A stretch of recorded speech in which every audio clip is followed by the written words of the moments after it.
Well, it has been 14 years since 50 people died in an airline crash in Clarence Center.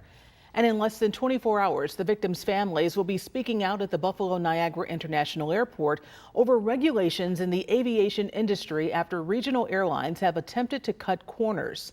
2 on your side's Andy Payton joins us from our newsroom with what to expect. Andy. Claudine, that's right. Tomorrow morning, Congressman Brian Higgins and Nick Langlerty will be joined by the families of Flight 3407 to push back against regional airlines for trying to create shortcuts in pilot training requirements. It comes after SkyWest Airlines recently filed an appeal to bypass many training standards, including the 1,500-hour rule that requires all commercial pilots to complete at least 1,500 hours of flight training.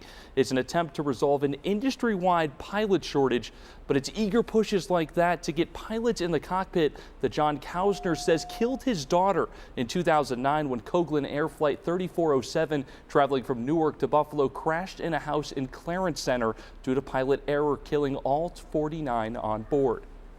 It was pilot error.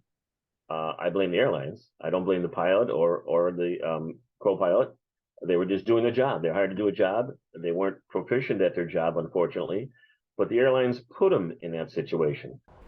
Now, since the 1,500-hour rule was enacted with the passing of the Airline Safety Act in 2010, there have been no fatal accidents. A reason why Kausner tells me he isn't asking for stricter requirements, but just for the airlines to uphold the current ones. In September, the current FAA requirements and funding package that were put in place back in 2018 are set to expire. Congress is currently holding a series of hearings and must either produce a new authorization or extend the current law until a new deal can be reached. Now, the next hearing is scheduled for Wednesday, where the CEO of the Regional Airlines Association is scheduled to testify. Reporting in the newsroom, Andy Payton, Channel 2 News.